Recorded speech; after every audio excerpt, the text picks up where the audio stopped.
Bienvenidos a esta nueva emisión de Río Bravo. Hoy vamos a estar hablando de la miseria planificada y la construcción del miedo durante estos 2 años de gobierno macrista. Y vamos a estar hablando, como siempre, con una mesa de gente que sabe y sabe mucho como para opinar de estos temas. Esto es Río Bravo, un límite al discurso dominante. Entonces muchos se vinieron para de este lado. Alerta a todos los tomadores. Se acaba su enseguida. Se acaba su enseguida.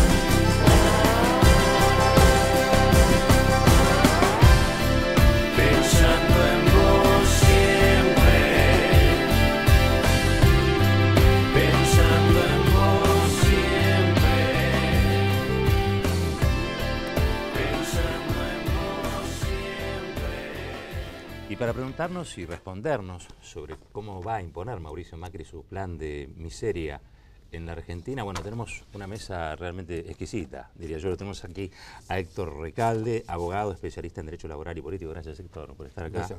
Diputado nacional entre 2005 y 2017, miembro del Consejo de la Magistratura de la Nación entre el 2014 y 2016, abogado de la CGT en diversas oportunidades de 1964, docente de Derecho del Trabajo y la Seguridad Social y Derecho Administrativo del Trabajo en UBA, autor de Reforma Laboral, Flexibilidad sin Empleo de 1994. También nos acompaña Eduardo Montes, trabajador de la Cooperativa de Trabajo Gráfica Patricios, miembro del Frente Milagro Sala, presidente de la Federación de Trabajadores para la Economía Social, FETRAES. Gracias por estar acá, Eduardo.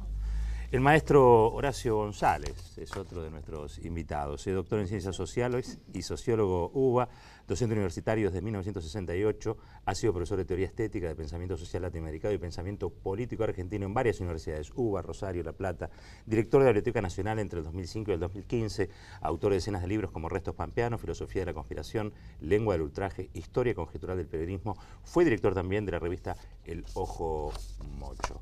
Y por supuesto Cintia García, ella es periodista, directora de la plataforma multired La García, ex panelista de 678 en la televisión pública de 2012 a 2015, trabajó en Radio Continental, Radio Nacional, Radio Cooperativa, entre otros medios, y flamante premio Rodolfo Walsh 2017 otorgado por la Universidad de La Plata. Gracias, Cintia. Todo eso junto. Bueno, gracias por estar acá, les decía a todos en conjunto, los invito a ver ahora el primer informe de Río Bravo.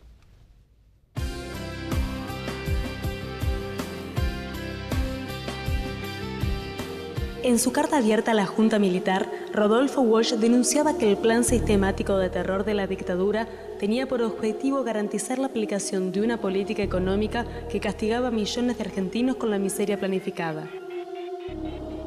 Hoy, 40 años después, bajo un gobierno democrático, la Argentina se enfrenta nuevamente a una avanzada de los sectores más concentrados del poder sobre los derechos de los trabajadores y los sectores populares.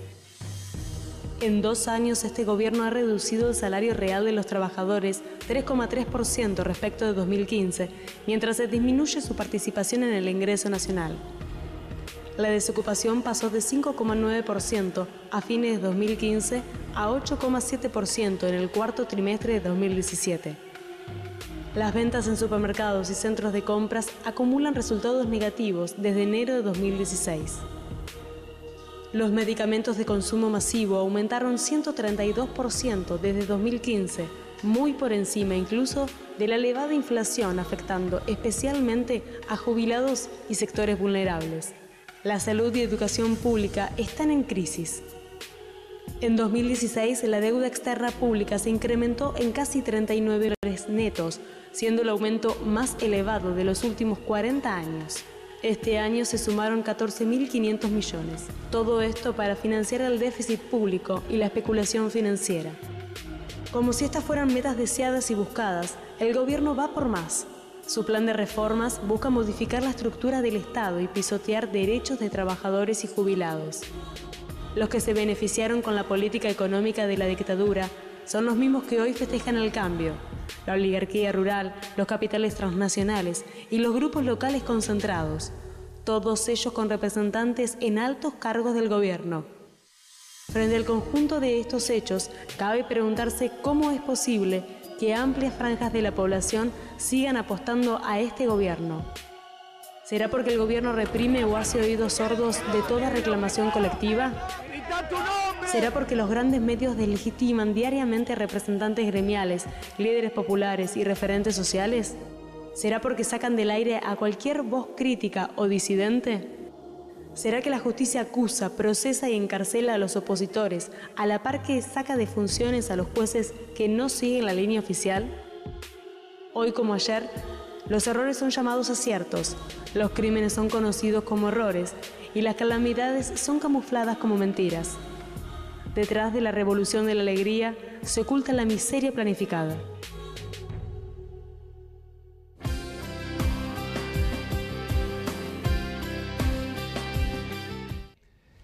Bueno, ahora vamos a tener un minuto cada uno para hacer una presentación en función del informe que vimos, que seguramente algo para decir tiene Héctor Recalde sobre la reforma laboral en marcha, entre otras cuestiones. Sí, entre otras. La verdad que aterra ver la alegría obscena de Macri frente a lo que está padeciendo el pueblo argentino.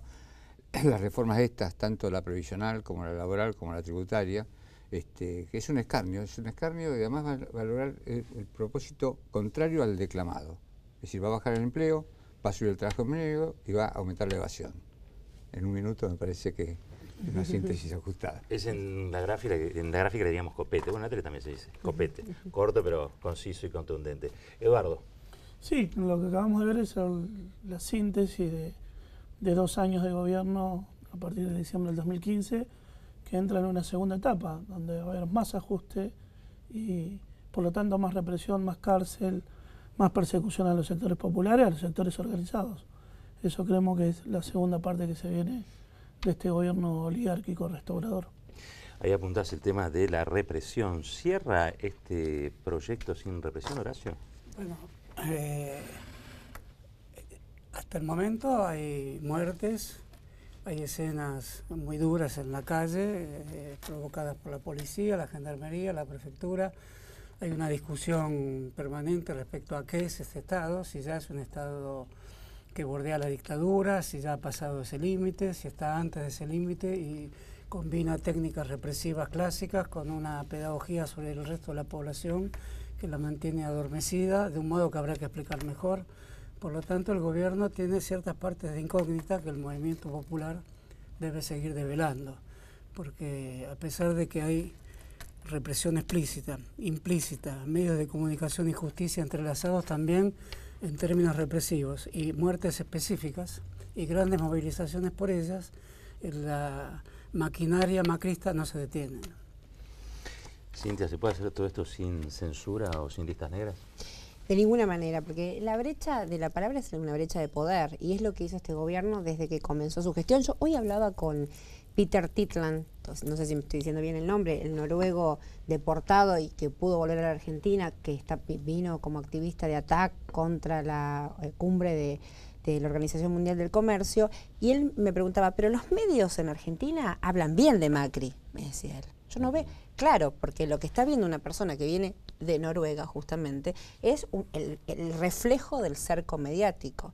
A eso se contrapone, por supuesto, la comunicación popular, se contraponen aquellos que intentamos romper el cerco mediático, pero es un proyecto político que no cierra sin represión y no cierra sin ese cerco mediático necesario para blindarse y para poder seguir con esas políticas de planificación de ajuste.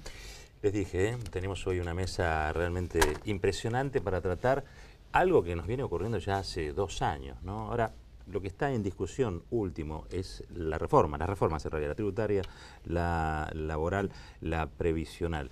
Cada uno ahora va a poder exponer como quiera, pueden charlar entre ustedes también, pueden conversar. La idea de la mesa es que se entienda, se exponga. Esto no es intratables, es algo mucho más tranquilo. Nos escuchamos, conversamos y tratamos de aprender. Y para eso tenemos al maestro Recalde. Ahora lo llamo.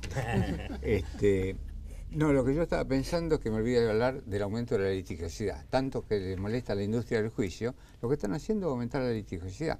Puede ser que el trabajador activo frente a la violación de sus derechos, y mucho más si está en negro, digamos, se amilane, pues no tiene la libertad necesaria como para ejercer la defensa de sus derechos y no reclame juicio.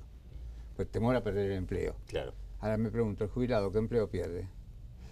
Con la reforma previsional, que ya le está robando de movida toda la inflación pasada y con una fórmula de movilidad jubilatoria que realmente degrada los derechos de los jubilados, el jubilado va a accionar. Y la justicia, está bien, estarán confiando en que hará la Corte Suprema de Justicia de la Nación, porque realmente vivimos en una etapa de inseguridad jurídica por un avance. Yo distingo siempre semánticamente, la justicia es un valor, el Poder Judicial está integrado por hombres y mujeres, hay un grupúsculo, diría el general Perón, de jueces y fiscales con una clara posición contraria filosóficamente a nuestro gobierno, a nuestros funcionarios, represión, persecución, pero son pocos y dañinos. Ahora, ¿hasta cuándo va a contar con eso? Es decir, yo creo que están de esta resistencia que estamos haciendo, te lo decía el otro día en una charla con compañeros, me parece que el próximo capítulo es pasar a la ofensiva. Y ya hay datos, sobre todo en el movimiento obrero, en los movimientos sociales, que se congregaron a fin de noviembre repudiando esto. Y yo espero que también haya una resistencia cuando en la Cámara de Diputados quieran aprobar la reforma previsional, que es la primera etapa de este camino realmente de infundios, de injurias, de represiones. Y la discusión más importante, me parece, es: ¿cierra con represión? Es decir, es cierto que sin represión no cierra, pero con represión cierra. Yo creo que va a haber resistencia y va a haber respuestas. Ojalá que sea, que como diría el general Perón, dentro de la ley todo y fuera de la ley nada. Ahora, con el tema previsional, el apoyo que ha tenido el gobierno, de los gobernadores, oficialistas y opositores, digamos, ¿no le da una base de legitimidad muy fuerte para una tropelía como esa? No sé si base de legitimidad. Hay razones por las cuales uno puede entender, no justificar, algún gobernador que no puede pagar los aguinaldos a fin de año o el sueldo a fin de mes, que acepte que el ajuste se cierna sobre los jubilados. Pero los diputados provinciales tienen que responder a la provincia, responden los senadores. Los diputados responden al pueblo de la provincia. Y que va a sufrir son los jubilados de cada provincia. Esperemos a ver cómo reaccionan, si se independizan un poco de sus gobernadores en este sentido. Es una incógnita.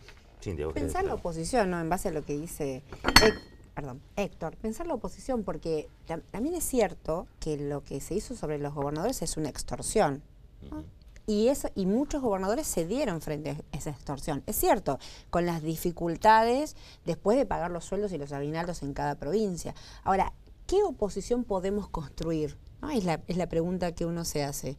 Nosotros el otro día hablábamos con Mirta Tundis, ¿no? En La García. Y Mirta Tundis dijo: le pido perdón a los jubilados por haber votado la famosa, ¿cómo le llamaban?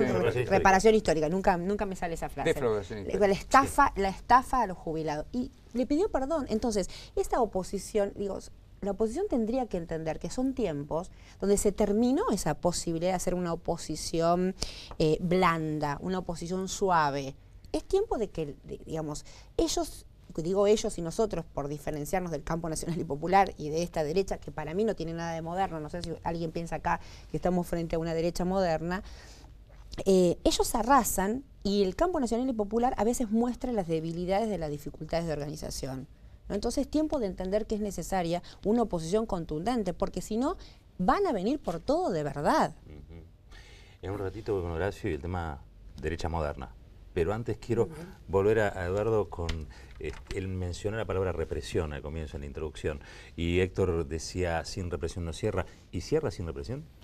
No, nosotros entendemos que este proyecto político, como históricamente lo ha hecho la derecha en este país, que es una derecha bestial siempre, mucho menos entiende de cuestiones democráticas, si bien en esta etapa, por primera vez en la historia, arriba al poder mediante los votos de la sociedad, entendemos que no cierra sin represión, y desde el primer día este gobierno viene tendiendo hechos de represión en la calle. Cresta Roja, municipales en La Plata, a nosotros en la 9 de julio, el 28 de junio, donde debuta la campaña electoral de Cambiemos, reprimiéndonos en la 9 de julio, la Murga en el Bajo Flores. Es decir, tiene una forma de ejercer su poder que es mediante la represión, porque no cierra sin represión. Ahora ocurrió con Santiago Maldonado, ¿no? La represión ilegal. Bueno, de ahí Gendarmería, tenemos ya una desaparición forzada. y en el caso de Rafael Nahual, que es el otro. Aunque lo intenten negar, aunque lo intenten tapar, aunque tenga los voceros del establishment diciendo a coro que no fue una desaparición forzada, es una desaparición forzada, porque Santiago no se hubiese ahogado si la Gendarmería no hubiese entrado al pull-off. Claro. Ahora Héctor planteaba, ¿y con represión? ¿Cierra? Tampoco cierra. Tampoco cierra con represión, ahí dependerá sobre todo del campo popular. Héctor decía claramente lo de la ofensiva. Yo diría que es la etapa de la contraofensiva popular, en manos también también estamos en una etapa donde nuestro campo popular tiene un liderazgo indiscutido que tuvo hasta hace poco un 35,% de los votos, con toda una maquinaria infernal de persecución política, mediática, en fin, por todos los medios que tiene el sistema, y ni más ni menos que tuvo un 37,5%, y ese es el fiel reflejo de un liderazgo y una capacidad de conducción del movimiento popular que habrá que seguir construyendo, revalidando y ampliando. Ahora, perdón, ¿no? O sea, no quiero ser disruptiva, pero digo, a ellos sí les cierra con represión. Hay que analizar eso. Si no, no tendríamos una ministra de Seguridad avalando a las fuerzas represivas para que repriman. O un presidente que dice si a la voz de alto se tienen que entregarse.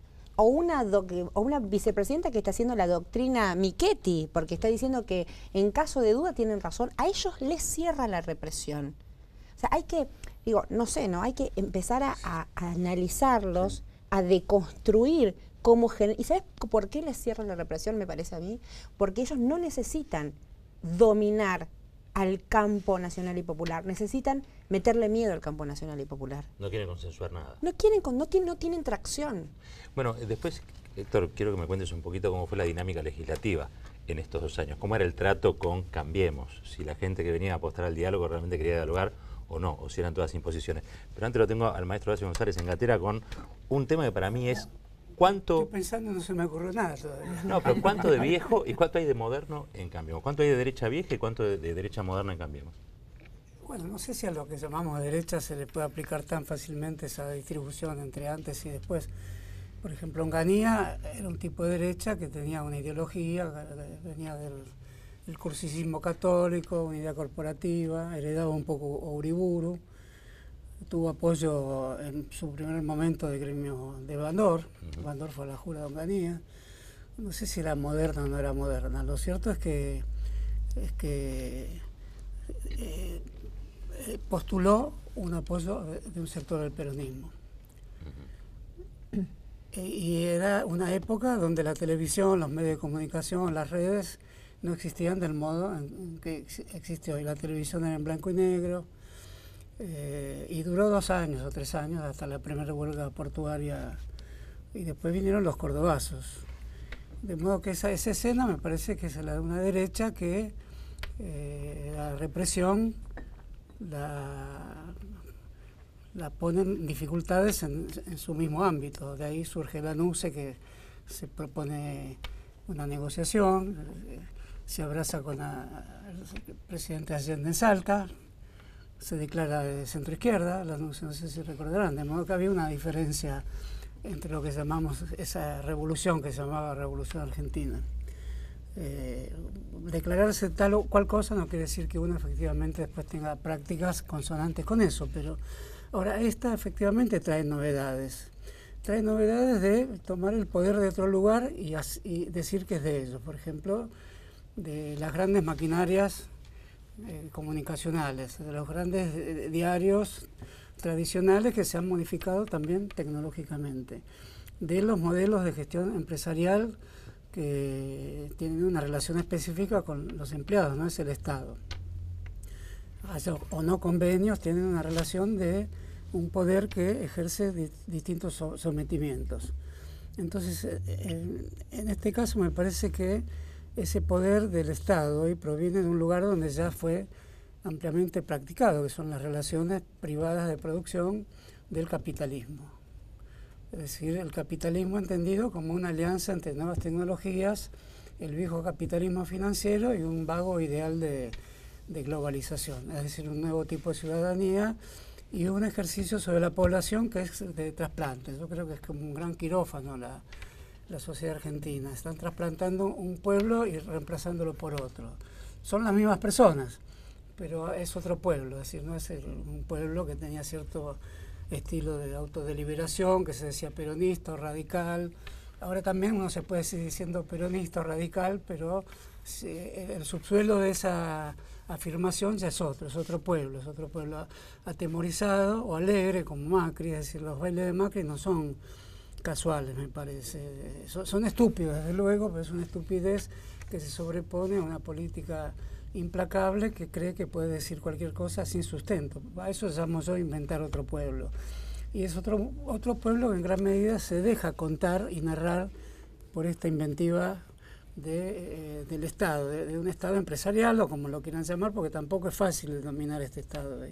Entonces ahí sí me parece que hay mucha gente lo ha denominado servidumbre voluntaria, o el tipo de acatamiento que hay es un acatamiento que es excesivamente complaciente, con momentos donde ya se percibe que están acatando algo que distribuye injusticias y que aplana el salario. Es consciente, no es hipnosis. No es un gran hipnotizador. Perón fue llamado el gran hipnotizador, pero lo cierto había una conciencia social que tenía cierta vivacidad, una vivacidad colectiva. Estaban los del otro lado y el peronismo, que tenía himnos, marchas. No era un pueblo trasplantado ni un pueblo salido de una operación del doctor Barnard. No sé si se acuerdan del doctor Barnard. Este es un pueblo que está siendo amenazado de salir de una operación quirúrgica donde se va a convertir en otro pueblo, que salude sus desventajas, que baile en la calle por los deméritos de su condición ciudadana, que festeje todo aquello que lo agravia. Por lo tanto, hay un consumo de agravios, un consumo de lo que todas las redes tienen, una estructura de injuria tienen casi todas las redes, y el dominio de la promoción de la injuria a través de apuestas fuertes que hace el gobierno en esa área, evidentemente también producen algo. No sé si producen miedo, o producen un secreto goce de ser dominado también. El secreto goce de ser dominado. Entonces ahí entra la cuestión del peronismo. ¿Qué es el peronismo hoy? Esa me parece es una pregunta que si yo fuera vos se la haría a algún otro de esta mesa. Yo se lo voy a hacer a un peronista probado y jugado como Héctor. ¿Qué es el peronismo hoy? Dijo Horacio González, preguntó. La respuesta es fácil. Sobre todo en un programa de televisión y es una síntesis. Tenemos 3 horas. En un minuto. Digamos que el peronismo también tiene etapas, como tiene etapas la sociedad. Los italianos hablan del corsi y ricorsi. Evidentemente estamos viviendo la etapa de retroceso. Por eso cuando digo no cierra ni con represión, estoy pensando en las etapas. Obviamente para el gobierno sí le cierra con represión, porque atemoriza, el miedo paraliza. ¿Cuánto tiempo? Ese es el tema, ¿cuánto tiempo? Mientras nosotros sigamos predicando, y no en el desierto, pues tenemos charlas con compañeros, con ciudadanas, con ciudadanos, somos militantes. Entonces yo confío en que estas etapas se van a ir cumpliendo progresivamente y vamos a pasar para que no cierren ni con represión. Porque ¿a cuántos podés meter en cana? ¿A cuántos podés juzgar? ¿A cuántos podés perseguir? Y es cierto que hay parte del pueblo que está subyugado. Es casi un tema psicoanalítico. Es decir, pensando en la culpa, ¿no? Estoy expiando mis culpas con este sacrificio por un venturoso porvenir. ¿Cuánto dura eso? Porque el porvenir no viene. El porvenir se niega. A ver, igual el secreto goce del dominado es una frase fuerte, ¿no? Porque creo que hasta ahora se ha explorado algún tipo de explicación sobre lo ocurrido y en líneas generales se usó mucho la teoría del engaño. Bueno, el pueblo fue engañado, se le dijo una cosa y se está haciendo otra. Digo, esto lo hemos escuchado, pero esta idea de que hay una porción importante de la sociedad que avala, que acompaña y que hasta goza perdiendo, es una novedad, por lo menos para mí. No sé, sí, para vos, Cintia. Hay que ver el efecto que tienen frases como se robaron todo, o bueno, toda la serie de la corrupción mata, son todas grandes frases salidas de las agencias publicitarias no sé si de este gobierno, de algún otro lugar, porque son frases paralizantes. Frases son muy utilizadas en Latinoamérica en general, sí, y contra los gobiernos populares. populares. Esas frases salen de un pensamiento mesiánico. Este grupo de empresarios que se cree laicos, racionalistas y se mueven en torno al lucro, en realidad se mueven en torno al mesianismo también. La corrupción mata, etc. Son frases fulminantes de tipo bíblico. Cintia. No, Horacio me hace pensar, y me estoy acordando de algunas ideas de Jorge Alemán, que dice, claro, es más fácil diagnosticar el neoliberalismo que buscar las salidas a eso, ¿no? Entonces, la pregunta es por esa relación entre ese sometimiento. Se explica como a veces psicoanalíticamente, es decir, que a veces el sometido necesita, hay ciertas características en el sometido, ¿no? De qué está hecho ese sometimiento para que se genere esto. ¿Y cuándo se sale de eso? ¿Cuándo uno despierta? O sea, Alemán plantea la cuestión del deseo. Es decir, cuando uno dice, esta vida que vivo no es la que yo quiero, me están haciendo vivir una vida que no es la mía. O sea, me parece que hay que hacer un redoble de apuesta a la pregunta, no solo preguntarnos por la vida que queremos, sino preguntarnos por la vida que deseamos, ¿no? Y dice Alemán, en el deseo está el motor del intento y de seguir intentándolo. Eduardo, antes de ir al próximo informe. Sí, yo volviendo a lo que decía Héctor, o la pregunta que le hacías vos, Héctor, sobre el peronismo. Me parece que no hay un solo peronismo, hay diferentes facetas del peronismo en diferentes situaciones del país. Por ahí hoy le toca al peronismo, o a los que somos peronistas, desde ahí nos paramos, volver a retomar viejas prácticas del peronismo, como es volver a la fábrica, volver a los barrios.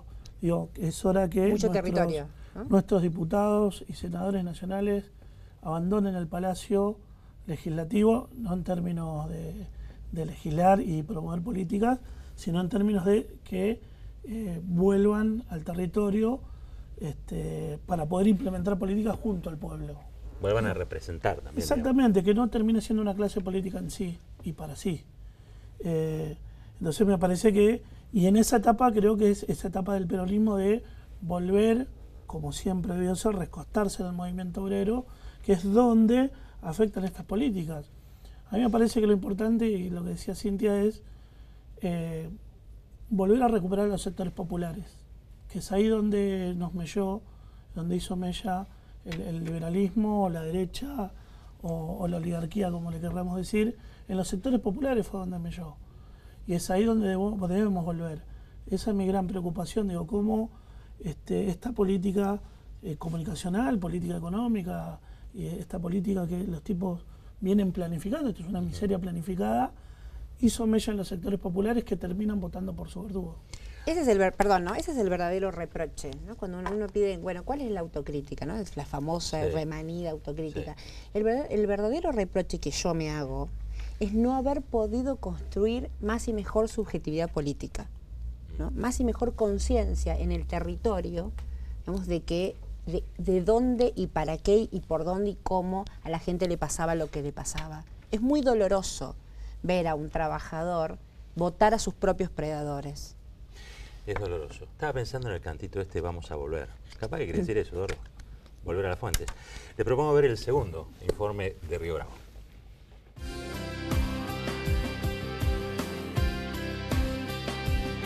Nosotros le damos a la versión, nos da la Prefectura Naval Argentina, el carácter de verdad. El Estado es el juez, el Ministerio de Seguridad, el Gobierno Nacional, el Ministerio de Seguridad y la Prefectura Naval Argentina, que fue a enfrentarse con un grupo violento. Ahora, ¿usted cree que esto apareció en la dimensión de violencia ahora o ya tenía una dimensión importante de violencia antes? Cada vez es como que se van atreviendo más, van reclutando jóvenes como lamentablemente el joven que falleció. Entonces realmente es como que se aprovechan, y de algún modo podemos decir que algo parecido pasó con Santiago Maldonado. Es como que también parece que se aprovechan de jóvenes vendiéndoles una causa, una razón de vivir. Antes de transformarse en un fanático kirchnerista post-ley de medios y la batalla con Clarín. Así que bueno, lamento que él crea que nosotros tenemos algo que ver.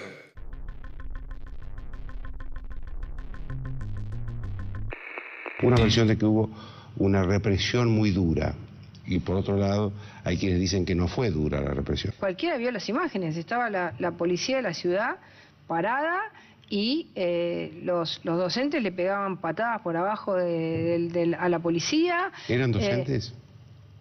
Que no es tan fácil querer dar clase por ahí para un maestro, ¿no? No es tan que lo que simple. está en discusión, Santi, hay un tema de valores profundos. Si un delegado gremial no le permite a alguien entrar a una escuela que quiere ir a trabajar, tenemos un problema de valores muy profundo. Justo habló Macri estos días, ¿no? Del Estado como un aguantadero. Es probable que en muchos casos sea así. Ñoquis al Congreso. Esta es una receta que viene de años y se transmite de generación en generación. Hay que amasar sin mucho esfuerzo. El secreto es que no nos hagan laburar. El problema es que si le competimos con salarios más altos, el sector privado no va a poder generar la mano de obra que necesita para su crecimiento. Crear argentinos y argentinas que sean capaces de vivir en la incertidumbre y disfrutarla.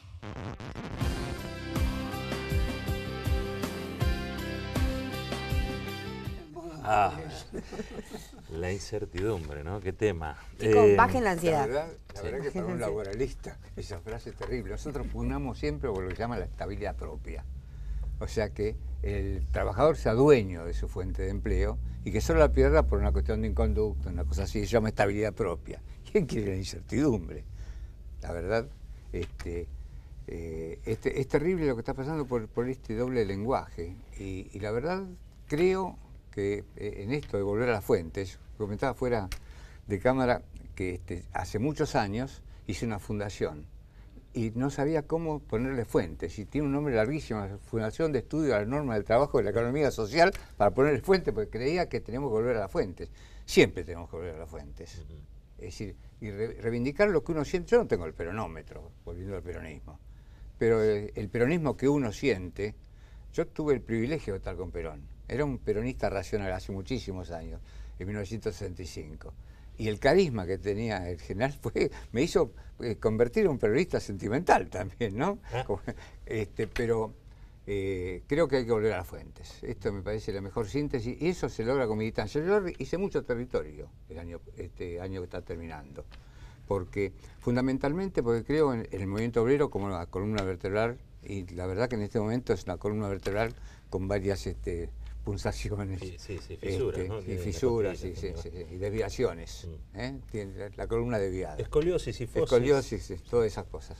Pero yo veo la riqueza en el interior, en las delegaciones regionales de la Secretaría de Interior. Y hay muchas que se unificaron. Se terminó esta vieja discusión sobre el modelo sindical, entre CTA y CGT. ¿Por qué? Porque el problema es tan grande, tan enorme, que obliga a juntarse. Quienes mejor lo visualizan son los que están más cerca de las bases. Quienes están más cerca de las bases son las delegaciones regionales del interior. Y como decía Martín Fierro, el fuego para calentar debe ir siempre desde abajo. Si uno viene apoyando esa gestión de las delegaciones regionales, va a llegar a la cúpula. Y la cúpula actual, ahí siempre el movimiento obrero estuvo el más dialoguista, por ponerlo elegantemente, y el más combativo.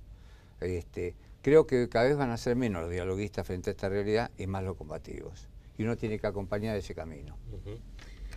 Eduardo.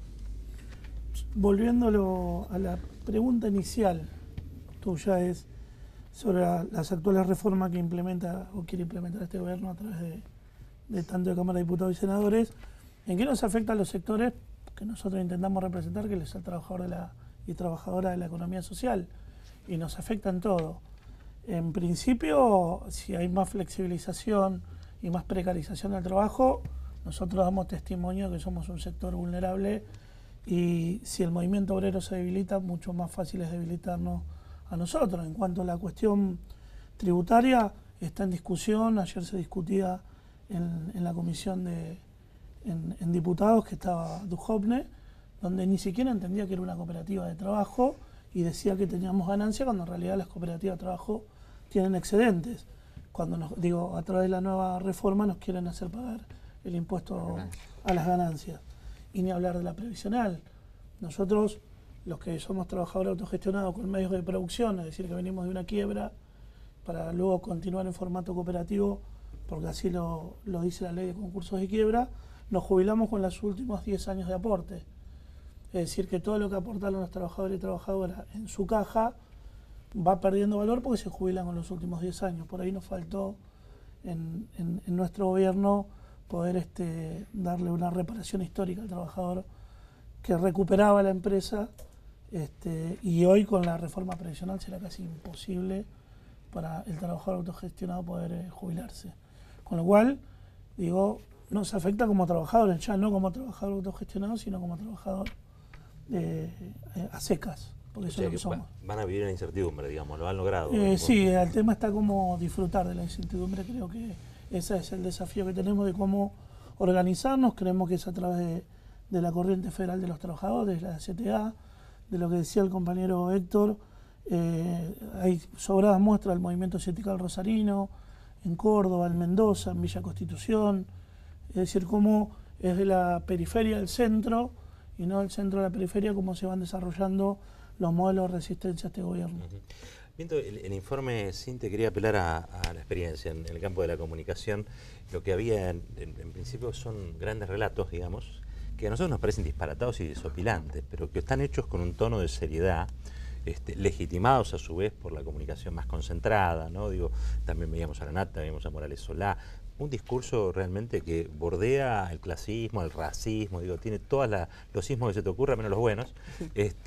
¿Y cómo lo han logrado? La pregunta es esa, ¿cómo lograron que ese tipo de discursos impregnen el debate social, impregnen esto que también comentaba Horacio también, ¿no? Que se haga carne como un discurso que uno puede escuchar en el tren, en el subte, en la calle?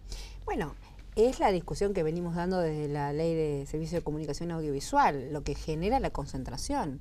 Pero no lo decimos nosotros, lo dice la Relatoría de Libertad de Expresión desde 2002, que la concentración mediática erosiona la calidad de la democracia. Efectivamente, lo que vimos es un fortalecimiento de la concentración de medios, y sabemos que la comunicación es construcción de sentido, entonces permearon sobre un gran sector de la sociedad con esa construcción de sentido.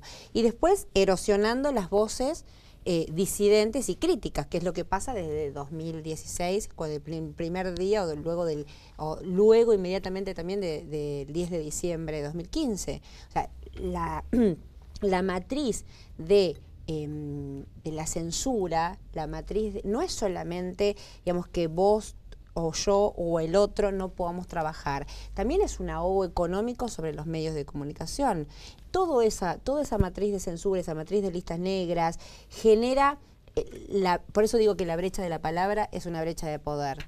Porque no solo desaparece la palabra, frente a esa construcción de sentido desaparece la palabra, desaparecen los trabajadores. Digamos, yo a esta altura siento nostalgia del primer semestre, no sé ustedes, digamos, el primer semestre era una ilusión.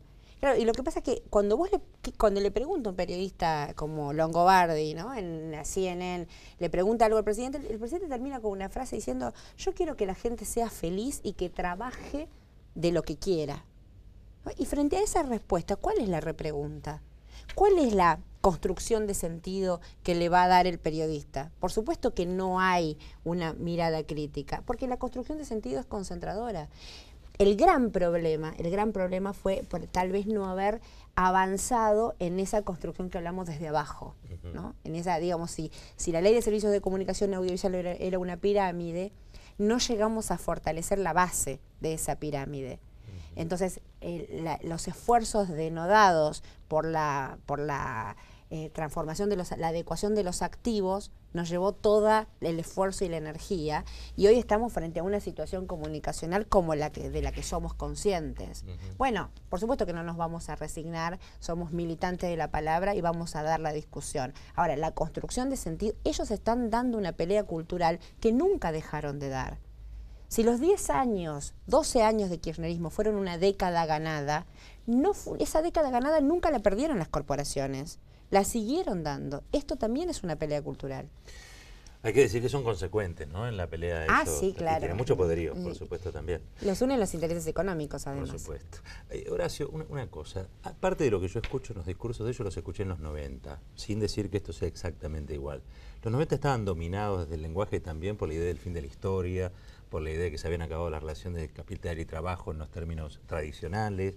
había mucho de eso, y hoy reaparece algo de La eso. flexibilización laboral la trae Menem como tema. Sí, en realidad habría que concluir que en el subsuelo de la patria, pero no sublevado, había una corriente donde intervenían fundamentalmente tecnología, formas de uso del discurso público, etcétera, que atraviesa, que toma el menemismo, que se sitúa como un río subterráneo paralelo y desde abajo al kirchnerismo. El kirchnerismo hablaba encima de este caudal que arrastraba todo ese detritus y finalmente emerge porque ya estaba amasado, porque estaba preparado, porque además había personas que hacía largo tiempo venían formulando planes y generando expectativas, y porque además tenían el uso libre de la palabra en todos los medios. Toda esta campaña estaba claramente esbozada antes. La idea de corrupción surgió desde el primer minuto del gobierno kirchnerista.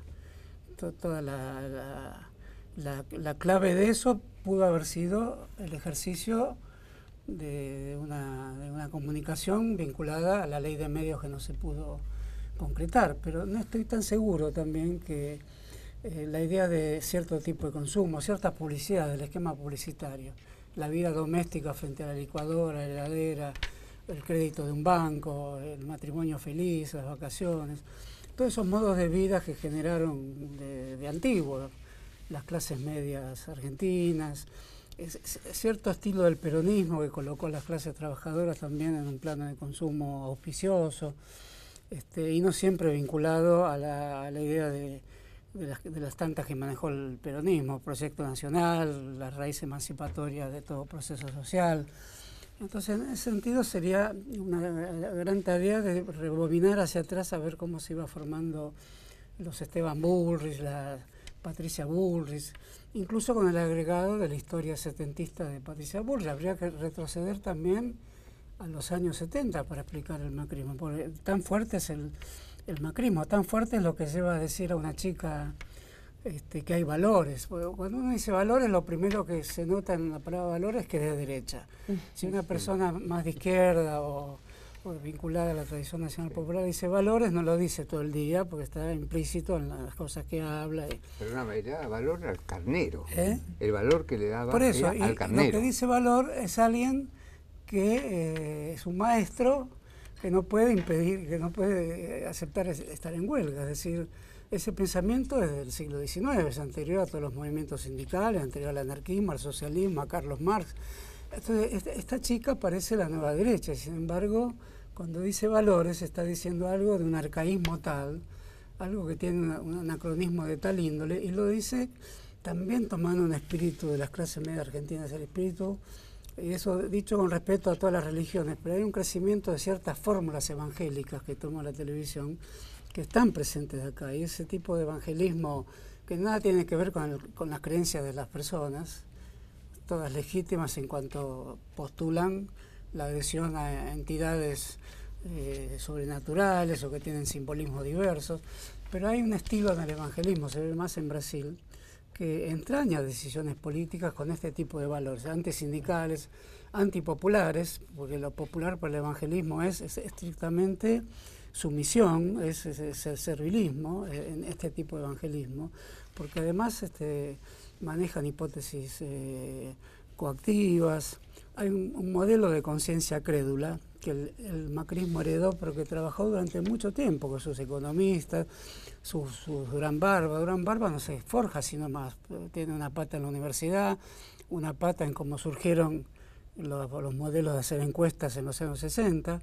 Él dice, fui alumno de Moria Araujo, yo también fui alumno de Moria Araujo. O sea, era un profesor que había sido el Partido Comunista, después se hizo liberal y enseñaba cómo hacer encuestas. En los 60 era una gran novedad. Lo de Durán Barba es ese cientificismo de los años 60 pasado a una teoría del carácter nacional, que Moria Araujo también la tenía. ¿Cómo son los argentinos? Ahí quieren alguien que le hable sinceramente, quieren hacer el asado de fin de semana en familia, quieren tener vacaciones seguras, etc. El macrismo tomó todas esas años y años de la televisión diciendo simplifique, explique con una consigna, hay 5 millones de personas escuchando. Todo eso confluyen en el macrismo. A lo que le agrega poner la estatua de Perón, tener a peronistas desde hace 15 años. Sí, como Ritondo. Hace 15 años que hay peronistas que son peronistas. ¿Quién es peronista? El que se dice peronista. Que están ahí. Entonces ya no hay otra forma de explicar el peronismo. Entonces evidentemente hay algo que absorbió, chupó la energía de un pueblo argentino que tenía ciudadanía, conciencia de sus derechos y discursividad pública de tipo emancipatorio. Y cantaba marchas de ese tipo, como era la marcha peronista. A ese pueblo quedó convertido en otro pueblo, es como un enroque de un pueblo por otro, y que hay es un pueblo nuevo, aunque como dije antes está compuesto por las mismas personas. Entonces hay que desenmarañar esa maniobra de sustitución que ha hecho el macrismo, que es una maniobra ideológica, semiológica, económica, espiritual, porque hay también que hacen retiros espirituales, es decir, son todas las técnicas empresariales de generar fidelidad en un obrero. Y eso no viene de estas empresas del macrista solamente, viene de un mundo capitalista que convirtió a la estructura financiera en una estructura sentimental también. Las finanzas son el modo en que circulan las noticias y los sentimientos. Y develar eso supone, para mí, un gran frente social, político, que retome raíces del peronismo, las viejas que quedaron del radicalismo, de las izquierdas, que en ese ámbito se produzca una gran discusión entre quienes estén destinados a coordinar ese gran frente. Eso me parece que es la discusión que se viene en la Argentina, ¿no? Discusión que nos va a llevar varios programas. No lo vamos a votar hoy seguramente. Yo pensaba justamente decir cómo iba a ser eso. Arranquemos ahora. No, ¿saben qué? Aunque no parezca, en esta charla que tuvimos, charla profunda, relajada, pero sesuda, está llegando al fin. O sea, pasó volando el tiempo, como casi siempre nos ocurre con gente interesante. Tenemos ahora cada uno un minuto para hacer las conclusiones del programa. A mí me quedó necesitaría un semiólogo que me explique por qué a mí me molesta que digan esa puesta en valor. ¿Vieron? Ahora sí se puso en valor. Bueno, esto significa la transculturalización que logró este gobierno. Eduardo, un minuto, tu conclusión. Conclusión, bueno, serían varias las conclusiones, pero en principio, como lo hacemos en cada lado que estamos, es volver a ratificar la libertad del Milagro Sala en cada ámbito público, en cada barriada, en cada fábrica, en las calles, volver a ratificar y pedir y exigir la libertad de la flaca. Para nosotros es hace más de casi va a ser 2 años que está detenida injustamente por este gobierno, por el macrismo. Y por otro lado, así como reflexión cortita veamos también los pibes y pibas que crecieron durante estos 12 años hacia atrás. Son como los pibes que se criaron del 45 al 55 y creo que ahí nos está faltando una política y una visión para ese sector, para la nueva generación que se viene, esa generación empoderada que decimos nosotros, por lo menos empoderada desde lo ideológico y desde que sabe que los viejos tuvieron laburo, que tuvieron una computadora, que tuvieron derechos y que eso no se pierde fácilmente y que por eso van a pelear. Bueno, me va a hacer bien decir también libertad Milagro Sala y también a todos los que están presos actualmente por figuras jurídicas ilegales. Y quería decir que la puesta en valor a mí también me molestó. Primero la inventaron los arquitectos que destruían casas o remodelaban. Bueno, el gobierno es la puesta en valor de la Argentina en el sentido más negativo que tiene la idea de valor, es el sentido de ultraderecha que tiene la idea de valor.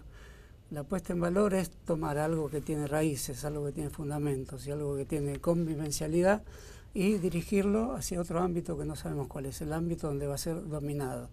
Por eso a mí todos los carteles que se ponen en los edificios viejos, que están muy bien así, la puesta en valor es producir la reinterpretación de la urbe, producir un nuevo uso de la ciudad. Todo lo que en esta ciudad parece liberador, ahorrar tiempo en la movilidad, etcétera, son formas también de opresión. Todas las tecnologías que están desarrollando sobre el mundo urbano son la puesta en valor de la ciudad de Buenos Aires. ¿Cuál es ese valor? Es el valor financiero. El valor de la ciudad de Buenos Aires ya no es el valor de que le dieron los cantantes de tango o los urbanistas democráticos. Es el valor que le dan los empresarios de las finanzas. Eso es la puesta en valor de Buenos Aires. Puesta en valor es sinónimo de macrismo en ese sentido, ¿no? Yo sabía que tenía que venir acá una explicación. Yo sabía que tenía que explicar algo, yo todavía soy un profesor. Bien, claro. Y pensamos y aprendemos. No, pensar en esto de que... Simulamos que aprendemos. No, aprendemos, yo por lo menos. Dejar de construir, ¿no? Me parece que el camino es a deconstruir los comunicadores populares, sabemos cómo hacerlo, instalar agendas populares, salir de la respuesta, ¿no? Frente, bueno, un poco lo que decía Héctor, pasar a la ofensiva, dejar de naturalizar, digamos, lo que me preocupa es la naturalización de ciertas cuestiones, no naturalizar, esto no es un aluvión inédito e irresoluto, ¿no? Tenemos nuestras memorias, tenemos nuestras historias, poner el cuerpo, porque sabemos que poner el cuerpo suma, medios y territorio, hay que conjugar esas dos palabras y que nazca un profundo amor por la verdad, ¿no? Ya que hablábamos de miseria planificada y la carta de Rodolfo Walsh, un profundo amor por la verdad, porque la posverdad es la mentira. Entonces, salir de esa idea de que estamos en la era de la posverdad, porque eso es la mentira. ¿Qué es la posverdad sino la mentira? Bueno, muchas gracias. Gracias por haber concurrido aquí a Río Bravo. Seguramente habrá otros programas donde vamos a volver a invitar con otros temas, aunque sospecho, no sé, tengo la impresión de que vamos a seguir hablando de esto que estuvimos hablando hoy un tiempo largo. Gracias otra vez. Nosotros nos vamos ahora a un corte. Cuando volvemos, la conclusión de Río Bravo.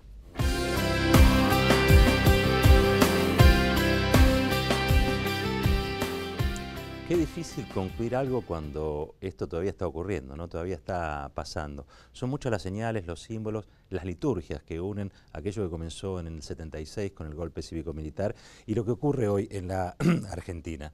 Miseria planificada fue el título del programa, ¿no? Y construcción del miedo. ¿Qué fue el terrorismo de Estado sino la construcción del miedo? ¿Y qué es la miseria planificada sino otra cosa que el neoliberalismo hoy implantado? Pero claro, como dice Horacio González, en ese caso, con el goce del sujeto dominado. Impactante la frase, hemos quedado pensando. Héctor Recalde, un hombre que tiene muchísima historia en el peronismo, dice, volvamos a la fuente. También Eduardo Montes, de la FETRAES, un hombre que está en contacto con aquellos que no solamente recuperaron su fábrica, construyeron empleo y hoy están frente al abismo de no saber si van a poder tener una jubilación.